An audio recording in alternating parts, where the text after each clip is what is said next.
రాజేష్ గారు, ఈ మధ్య మీరు ఒక కామెంట్ చేశారు. ఈ ఏపీఈఆర్సీ చైర్మన్ నాగార్జున రెడ్డి ఎవరైతే ఉన్నారో ఆయన రాష్ట్రంలో ప్రాంతీయ విభేదాలు రెచ్చగొట్టే ప్రయత్నం చేస్తున్నాడు, ప్రాంతీయ విభేదాలకు ప్రాంతీయ ఉద్యమాలకు బీజం వేస్తున్నారని చెప్పి అన్నారు. ఎందుకన్నారు? తర్వాత ఇంకో విషయం ఏంటంటే, నిన్న హైకోర్టులోనూ ఇక్కడ విచారణ ఒకటి జరిగింది. ఈ వక్ఫ్ బోర్డు వాళ్ళు వక్ఫ్ ట్రిబ్యునల్ వచ్చేసి కర్నూలులో పెట్టారు. విభజన చట్టం ప్రకారం ఈ లోకాయుక్త, వక్ఫ్ ట్రిబ్యునల్, తర్వాత మానవ హక్కుల కమిషన్ ఇవన్నీ కూడా రాజధానిలో ఉండాలి. ఇవి కర్నూలులో పెట్టారు, సో వీటిని రాజధానిలోకి మార్చండి అని పిటిషన్ వేశారు. స్టేట్ గవర్నమెంట్ స్టాండ్ ఏంటని కోర్టు అడిగింది. సో ఇప్పుడు వాటిని అక్కడి నుంచి మారుస్తా అంటే మళ్ళీ కర్నూలు వాళ్ళకి కోపం వస్తాయేమో. మరి ఏంటి అసలు దీని వెనకాల ఏంటి? ఏమన్నా కుట్ర ఉందా, లేకపోతే యాజ్ యూజువల్గా వాళ్ళు కర్నూలు రాజధాని అన్నారు కాబట్టి కర్నూలుకి తీసుకెళ్ళారంటారా? ఇక్కడ రాష్ట్రంలో ప్రాంతీయ విద్వేషాలు రెచ్చగొట్టే ఉద్దేశంతో జగన్మోహన్ రెడ్డి గారు ఎన్నికలకి దాన్ని ఒక ప్రచార అస్త్రంగా మలుచుకోవటానికి, నేను అమరావతి పక్షపాతిని కాదు, నేను అన్ని ప్రాంతాల పక్షపాతిని అని చెప్పని నిరూపించుకోవడంలో భాగంగా కర్నూలులో మానవ హక్కుల కమిషను, లోకాయుక్త, వక్ఫ్ ట్రిబ్యునల్ ఈ 3 అక్కడ ఏర్పాటు చేయడం జరిగింది. వీటిని అక్కడ ఏర్పాటు చేస్తూ మామూలుగా కోడిబుర్ర తెలివితేటలు అంటారు కదా, అటువంటి కోడిబుర్ర తెలివితేటలో ఇంకొక అడుగు ముందుకేసి ఆయన చూపించింది ఏంటంటే, కృష్ణానది పరివాహక ప్రాంతంలో ఏర్పాటు చేయాల్సిన కృష్ణా రివర్ మేనేజ్మెంట్ బోర్డు కార్యాలయాన్ని విశాఖపట్నంలో ప్రతిపాదించాడు. ఎక్కడ కృష్ణానది, అక్కడ విశాఖపట్నం. అసలు కృష్ణానదికి విశాఖపట్నానికి ఏమైనా సంబంధం ఉందా? అంటే ఏంటి, మీరు గోదావరి కృష్ణానది పరివాహక ప్రాంతంలో ఉండాల్సిన కార్యాలయాన్ని విశాఖపట్నంలో ఎలా ప్రతిపాదిస్తావు?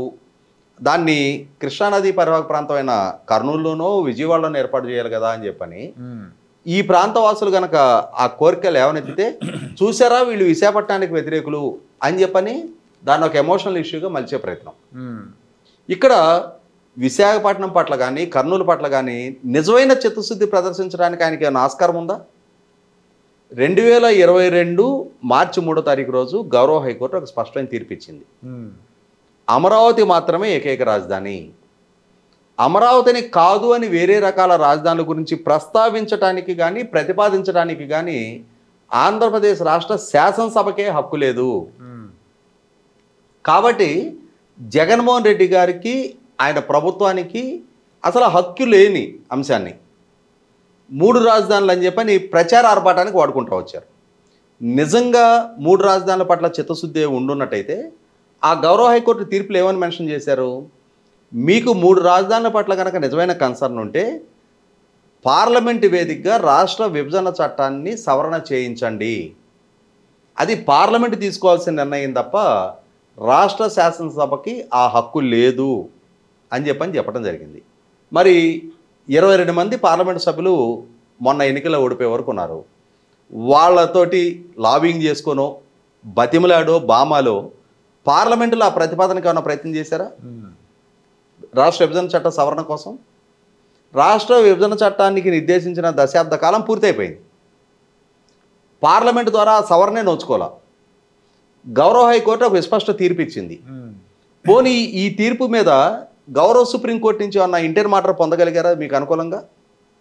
ఈ రోజు దాకా గౌరవ సుప్రీంకోర్టు మీ విజ్ఞప్తిని మన్నించి మీకు స్టే ఇవ్వడానికి, అంటే రాష్ట్ర హైకోర్టు ఇచ్చిన తీర్పు మీద స్టే ఇవ్వడాన్ని పరిగణలో తీసుకోవాలి, ఇవ్వము అని చెప్పేశారు. అంటే ఏంటి, గౌరవ హైకోర్టు తీర్పే అమల్లో ఉంది. అటువంటప్పుడు చట్టపరంగా కానీ విధానపరంగా కానీ కర్నూలునో విశాఖపట్నాన్నో రాజధానులు అని చెప్పని ప్రస్తావించే హక్కు లేదు మీకు. ఇటువంటప్పుడు రాష్ట్ర విభజన చట్టంలో మెన్షన్ చేసినట్టుగా రాష్ట్రం విభజన జరిగి హైదరాబాద్ నుంచి కార్యాలయాలు తరలించే సందర్భంలో రాజధానిలో ఏర్పాటు చేయాల్సిన కార్యాలయాల్ని కర్నూలులో ఏర్పాటు చేయించడం ద్వారా, మీరు కర్నూలులో ఎందుకు ఏర్పాటు చేశారు, రాజధానిలో కదా ఏర్పాటు చేయాల్సింది అని చెప్పని ఎవరైనా కనుక ప్రశ్నిస్తే, చూసారా వీళ్ళు రాయలసీమ వ్యతిరేకులు, వీళ్ళు రాయలసీమ వ్యతిరేకులు అని చెప్పని చిత్రీకరించే ప్రయత్నం. సరే, ఇక్కడ ఇప్పుడు మనం మాట్లాడుకున్న ఈ 3 కార్యాలయాలు వచ్చేటప్పటికి మంచో చెడో ఆ రోజు ప్రభుత్వం తీసుకుంది నిర్ణయం. జగన్మోహన్ రెడ్డి గారి ప్రభుత్వం కర్నూలు ఏర్పాటు చేయాలని చెప్పి నిర్ణయం తీసుకుంది. ఇప్పుడు ఇవి రాజధాని ప్రాంతంలో ఉండాల్సిన కార్యాలయాలు కాబట్టి కర్నూలు ప్రాంతంలో ఎలా ఏర్పాటు చేస్తారు అని చెప్పని పబ్లిక్ ఇంట్రెస్ట్ లిటిగేషన్లో ఫైల్ అయినాయి.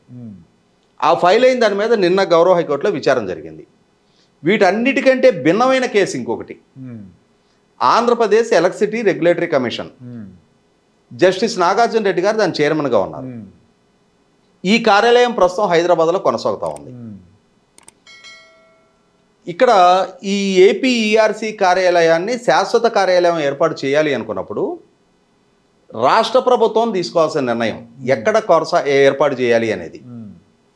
కానీ ఇక్కడ ఇందాక మనం ప్రస్తావించుకున్న 3 కార్యాలయాలని కర్నూలు ఏర్పాటు చేయాలనేది రాష్ట్ర ప్రభుత్వం నిర్ణయం తీసుకుంది. కానీ ఏపీఈఆర్సీకి సంబంధించి అది కర్నూలులో ఏర్పాటు చేయాలనేది రాష్ట్ర ప్రభుత్వం విధానపరంగా నిర్ణయం తీసుకోవాలి.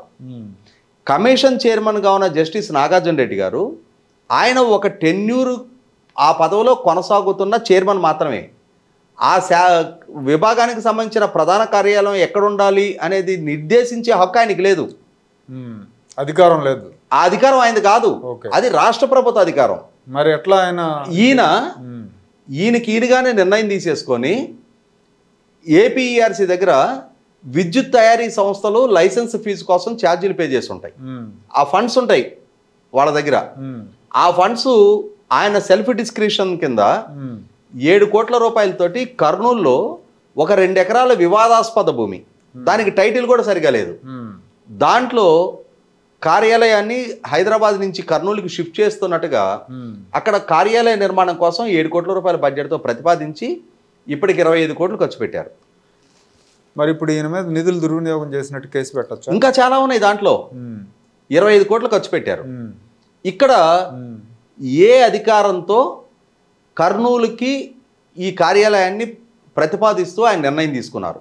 అంటే కర్నూలు రాష్ట్ర రాజధానిగా ఏదైనా విధానపరమైన నిర్ణయం జరుగుందా? గౌరవ హైకోర్టు ఇచ్చిన తీర్పు ప్రకారం అమరావతి మాత్రమే ఏకైక రాజధాని.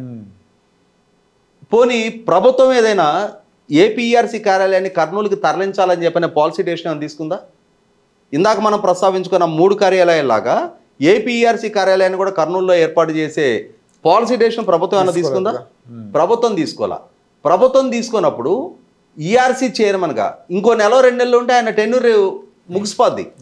ఇంకొకళ్ళు ఎవరో వస్తారు, వాళ్ళు అప్పుడు తీసుకెళ్ళి అనకాపల్లిలో పెడతారా? లేదు నగరంలో పెడతారా? అంటే వ్యక్తుల ఇష్టాల ప్రాతిపదికగా కార్యాలయాలు ఏర్పాటు జరుగుతాయా?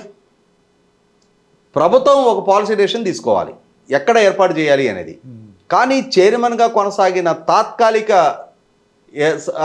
అంటే నియామకం, తాత్కాలిక నియామకం అంటే ఒక 5 సంవత్సరాల టెన్యూర్కి నియామకం చేయబడ్డాయన ఆయన. అంతేగాని శాశ్వతంగా ఆయనే ఈఆర్సీ చైర్మన్గా ఉండరు కదా. ఈవెన్ దో శాశ్వత చైర్మన్ అయినా సరే ప్రభుత్వం పని ప్రభుత్వమే చేయాలి, చైర్మన్ పని చైర్మనే చేయాలి. చైర్మన్ విధుల్లో ప్రభుత్వం ఇంటర్ఫీర్ కావడానికి వీల్లేదు, ప్రభుత్వం తీసుకోవాల్సిన నిర్ణయాలు చైర్మన్ స్థాయిలో ఆయన తీసుకోవడానికి వీల్లేదు. 25 కోట్లు ఖర్చు పెట్టి కర్నూలులో నిర్మాణం కూడా పూర్తి చేసేస్తా ఉన్నారు. పైగా ఇంకొకటి ఏంటంటే ఆ కార్యాలయంలో కాంట్రాక్ట్ అవుట్సోర్సింగ్ ఉద్యోగులుగా తన గ్రామస్తులను తీసుకొచ్చి 10-15 మందిని అపాయింట్ చేసుకున్నారు. అంటే వీళ్ళ ఇష్టాలేనా? అంటే ఇష్టరాజ్యం, అంటే ఫ్యాక్షనిస్ట్. ఇవాళ నిరుద్యోగులకి ఉద్యోగ అవకాశాలు కల్పించడాన్ని మనం తప్పుపట్టాం. కానీ మీకు ఒక పదవి దక్కింది కాబట్టి అని చెప్పని మీ ఊరు వాళ్ళని ఎట్లా తీసుకొస్తావు?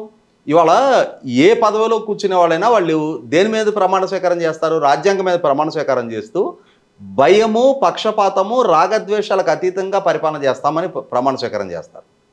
జస్టిస్గా పనిచేస్తున్న నాగార్జున రెడ్డి గారికి ఈ పక్షపాత ధోరణి ప్రదర్శించకూడదని చెప్పని తెలీదా? ఆయన మీద అలాంటి ఆరోపణలు ఉన్నాయి కదా అప్పుడు కూడా. అవును, అప్పుడు కూడా ఉన్నాయి. అవును, జడ్జి రామకృష్ణ అడిగితే చెప్తాడు. రామకృష్ణ గారిని ఎన్ని వేధింపులు గురి చేశారనేది కేసులు కూడా పెట్టాడు. అవును, కాబట్టి ఇక్కడ ఖచ్చితంగా అధికార దుర్వినియోగం. దానికి తోడు 25 కోట్ల రూపాయలు లైసెన్స్ ఫీజుల అమౌంట్ ఇష్టరీతిన ఖర్చు పెట్టే వెసులుబాటు ఎవరిచ్చారు ఆయనకి? ప్రతి రూపాయి అకౌంటబుల్. ఖచ్చితంగా ఆయన కస్టోడియన్ మాత్రమే. ఆయన ఇష్టరీతిన ఖర్చు పెట్టే అధికారం, స్వేచ్ఛ ఆయనకు ఉందా? ఇక్కడ ఏంటి, ప్రభుత్వం తీసుకోకపోయినా విధానపరమైన నిర్ణయం ఇప్పుడు ఈయన అక్కడ ఏర్పాటు చేసిన నేపథ్యంలో రేపటి రోజున ఇప్పుడు కొత్తగా ఏర్పడ్డ ఎన్డీఏ కూటమి ప్రభుత్వం అమరావతికి దాన్ని తరలించాలని చెప్పని ఒక నిర్ణయం తీసుకుంది అనుకుందాం. ఇమ్మీడియట్గా ఏం చేస్తారు, అవును, రాయలసీమలో ఏర్పాటు చేసిన కార్యాలయాన్ని అమరావతికి తరలిస్తున్నారు అని చెప్పని ప్రాంతీయ ఉద్యమాలు లేపటం ద్వారా, ప్రాంతీయంగా అటువంటి ఉద్రిక్త పరిస్థితులు సృష్టించడం ద్వారా ప్రభుత్వానికి ఒక సంక్లిష్ట పరిస్థితి సృష్టించే ప్రయత్నం చేయడం. ఖచ్చితంగా ఇది జగన్మోహన్ రెడ్డి గారు ఏ ఎజెండాతోటైతే రాష్ట్రంలో ప్రాంతీయ ఉద్యమాలు ప్రాంతీయ విద్వేషాలు రగల్చాలని చెప్పని ఆయన ప్రయత్నం చేశారో అదే ఎజెండా కొనసాగింపుగా జస్టిస్ నాగార్జున రెడ్డి గారు కూడా, ఎందుకు జగన్మోహన్ రెడ్డి గారి ద్వారానే ఆయనకు ఆ పదవి దక్కింది కాబట్టి తాను వెళ్లేలోగా జగన్మోహన్ రెడ్డి గారికి ఎంతో కొంత రాజకీయంగా లబ్ధి చేకూర్చే 1-2 అస్త్రశస్త్రాలైనా తన ద్వారా అందివ్వాలనే ఒక ఉద్దేశంతో ఇటువంటి ప్రయత్నాలు చేయటం. ఖచ్చితంగా ప్రభుత్వ పరంగా దీన్ని ఎంత జాగ్రత్తగా హ్యాండిల్ చేస్తారో, ఎందుకంటే ఇవాళ ఆయన క్వాషీ జ్యుడిషియల్ పొజిషన్లో ఉన్నాడు. ఆ పొజిషన్లో ఉన్న వ్యక్తి ఈ రకంగా నిధుల దుర్వినియోగానికి పాల్పడ్డారని ఆరోపణలు వస్తున్నప్పుడు వాటిని నిర్ధారణ చేసుకోవాలి. ఆ నిర్ధారణ చేసుకోవడానికి సహేతుకమైన విచారణ జరగాలి. ఆ విచారణ జరగడం ద్వారా నిజంగానే మనకు అందుతున్న సమాచారం ప్రకారం ఆ విధమైన నిధుల దుర్వినియోగం కనుక జరిగింది అని చెప్పి నిర్ధారణ అయితే ఏ స్థాయి వ్యక్తులైనా సరే చట్టానికి అతీతులు కాదు. ప్రజల సొమ్ముకి వాళ్ళు కస్టోడియన్స్ మాత్రమే. వాళ్ళ ఇష్టరీతిన మంచినీళ్ళ ప్రాయంలాగా వాళ్ళ సొంత జాగిర్లాగా ఖర్చు పెట్టేసే పరిస్థితులు కళ్ళ ముందు కనిపిస్తూ ఉన్నప్పుడు ఖచ్చితంగా చట్టపరమైన చర్యలు తీసుకొని తీరాల్సిందే. ఓకే అండి, థ్యాంక్ యూ.